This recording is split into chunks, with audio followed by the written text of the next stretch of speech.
Okay, guys, for this video, we're going to walk through a strategy that we can use to find the inverse of many one-to-one functions. My plan is to do about 2 examples with you guys, and we're going to write down the steps alongside as we do them, okay? Just a heads up, I'm going to break it down to about 4 steps, but 3 out of the 4 steps are super duper easy. Okay, so let's get started. If I start with a function, f of x equals something like 3 plus the square root of x minus 5. Let's find f inverse of x, the inverse of f of x. The first step that we want to do is we want to rewrite f of x as y. Okay, so I'm going to take the f of x that I have right here, and I'm just going to rewrite this whole thing, but with y right there instead.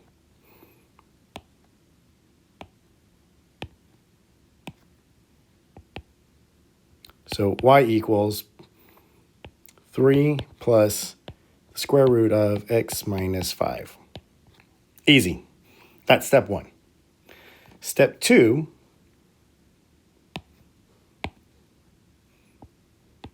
is to get the inverse, we're going to switch x's and y's. Anything that's an x, we're going to rewrite with a y.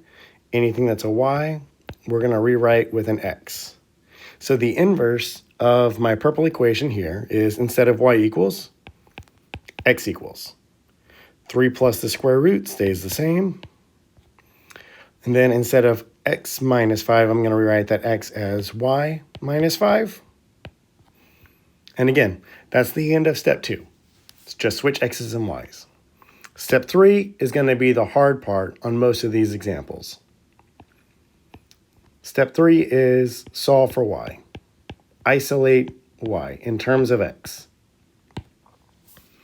So here's my y. And I'm going to use my basic algebra to isolate that y, which means I need to undo the various operations and functions that are happening on that y. Okay, so I suppose if I start with this y here, it's being subtracted by 5, but I can't get rid of subtracting by 5 because all of that's trapped behind the square root, and I'm going to have trouble getting rid of the square root because after that, we're adding 3. So what I'm going to do first is I'm going to subtract this 3 off from both sides. Okay, the next thing that I'm going to do is I'm just used to having my y's on my left and my x's on the right at this point. So when I call x minus 3, I'm not going to write it here. I'm going to move this x minus 3 over to the right-hand side.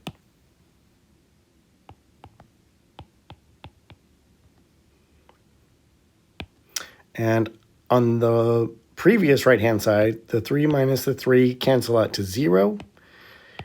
And I'm left with this square root of y minus 5, which I am likewise going to bring here to my new left side.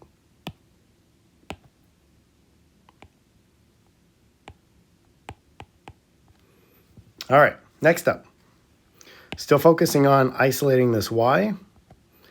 Still subtracting 5, but all that's trapped behind the square root. So I'm going to recall that I can use squaring to more or less get rid of a square root.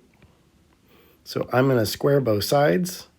And I apologize for like my smushed up handwriting. I'm just trying to fit this whole problem onto one screen. And I know I'm going to be an itty bitty bit tight on room. Okay. So squaring cancels with the square root. Y minus 5 remains on the left. There is subtraction inside of this thing being squared. So normally I would FOIL this thing out, but in this section, it's fine to just leave this as x minus 3 squared. So that's what I'm going to do.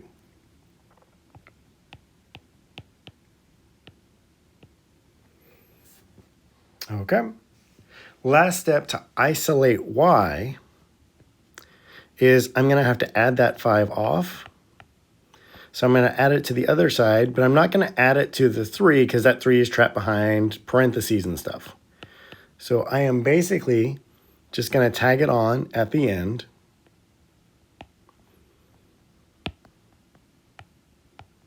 And I'm going to end up with y equals x minus 3 squared plus 5. So my y has been solved for. My fourth step is we started this equation out as f of x equals 3 plus the square root of x minus 5, and we were supposed to find f inverse. Well, this y is my f inverse. So the fourth step, back to something super duper easy. We're going to rewrite y as f inverse of x. So final answer, f inverse of x equals x minus 3 squared plus 5.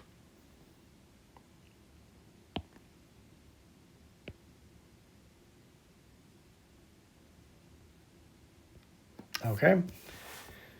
So while we're here, before we go to the next example, I just want to point out a handful of things. Inverse functions sort of undo each other. So you'll notice, compare the operations in this function to the operations in this function. Here we're adding 3 outside the square root. What's the opposite of adding 3? Subtracting 3. What's the opposite of outside? Inside. What's the opposite of subtracting 5? Inside. Adding 5, outside. What's the opposite of a square root? Squaring, for the most part. Little itty bitty white lie in there, but you'll see we have all kinds of opposites happening. Okay, so for the next example, what if I want to find the inverse of a rational function? That's going to take a bit more work, okay? That's when step 3 gets even harder. But I know I'm going to be a little pinched for space, so I'm not going to rewrite these green steps 1, 2, 3, 4, 5, or no, only 4. 1, 2, 3, 4, but I will acknowledge we're on step 1 in green, step 2 in green, and step 3 in green, and so forth. Okay?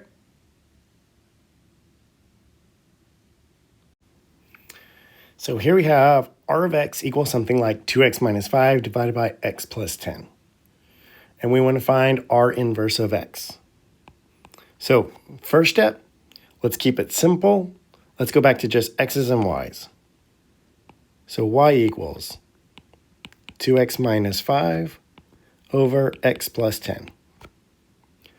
Okay, step 2. To find the inverse, anything that's an x, I rewrite with a y, and anything that's a y, I rewrite with an x. So x equals 2y minus 5 over y plus 10. Okay, step 3, solve for y. Here's where it gets hard. So the problem in trying to solve for y is which y do I solve for? I've got y up top and I've got y on bottom. Well, I can't just solve for one of those y's in terms of the other. My final answer needs to be y equals something in terms of x's and numbers and operations, but no other y's. Okay? So we're going to do this one step at a time. The first thing that I'm going to acknowledge is it's going to be really tough to solve for y when y is in the denominator. So what I'm going to do is I'm going to get y out of the denominator by multiplying both sides by this denominator. So the left side is going to be multiplied by y plus 10, and my right side, all of this stuff, is going to be multiplied by y plus 10.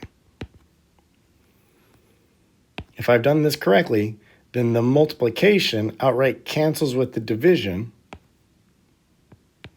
and I have just 2y minus 5 on the right-hand side. On the left-hand side, I have that x times this y plus 10. Again, it's going to be really hard to solve for y if it's trapped behind parentheses, so I am going to distribute this x to the terms on the inside. And I'm going to end up with x times y is xy plus 10x. Okay? Next up, it's going to be really hard to solve for y. Actually, let me actually underline this. It's going to be really tough to solve for y if I have y on both sides of my equation. So what I need to do next is algebraically, I'm going to move all my y terms together on one side and all my non-y terms together on the other side. So conceptually what I'm going to do is I'm choosing to subtract off these two y's from the right, and then I'm going to note that these 10x's on the left don't include any y's, so I am going to subtract them off to the right. And for the sake of space, I think I can do this here.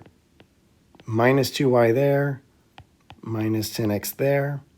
So that leaves me with the xy that was already on the left, minus the two y's that are coming over, equals the negative 10x that got moved over, minus the 5 that was already there. Okay? Now, hopefully, as you guys were writing this down, you didn't combine these guys.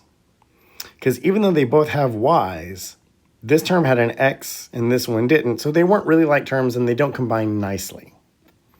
Okay? Here's where the inspired choice comes. And I only know this because I learned this from my math teacher. I don't think this is at all obvious or intuitive, but they aren't like terms, but they do have a y in common. Agreed? So we can treat that y as a greatest common factor. And so next step, I'm going to factor this y out to the left.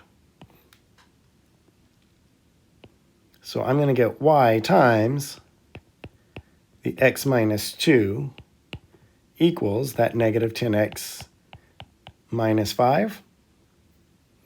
And now that I've got that y factored out, there's just one variable y located in this entire equation, and I honestly have only one more step to solve for it.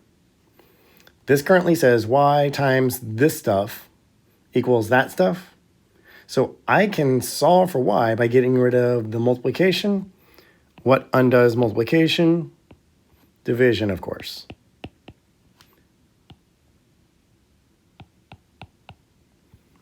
So I'm going to divide both sides by x minus 2.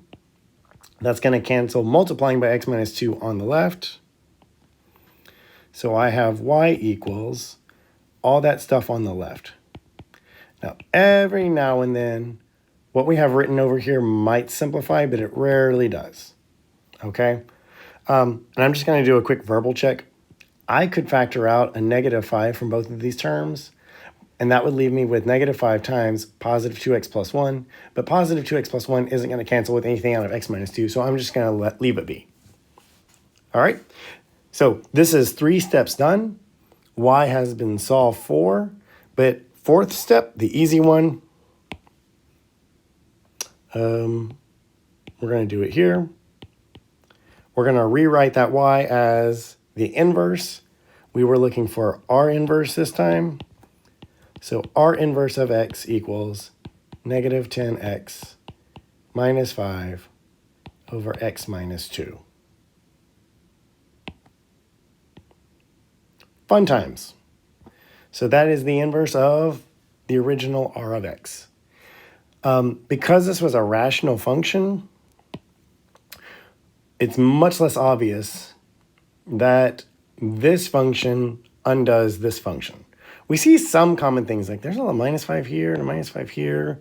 There was a 10 here and a 10 here, and likewise the 2 and the 2. But I don't think it's obvious that these two functions are inverse, not by sight, okay? If you wanted to, you could play around with their compositions, maybe find something like R of 10, and then whatever R of 10 was, plug that number into R inverse and see if you get 10 back, and you would if you did it correctly, okay? Hope you guys find this helpful. Catch you guys later.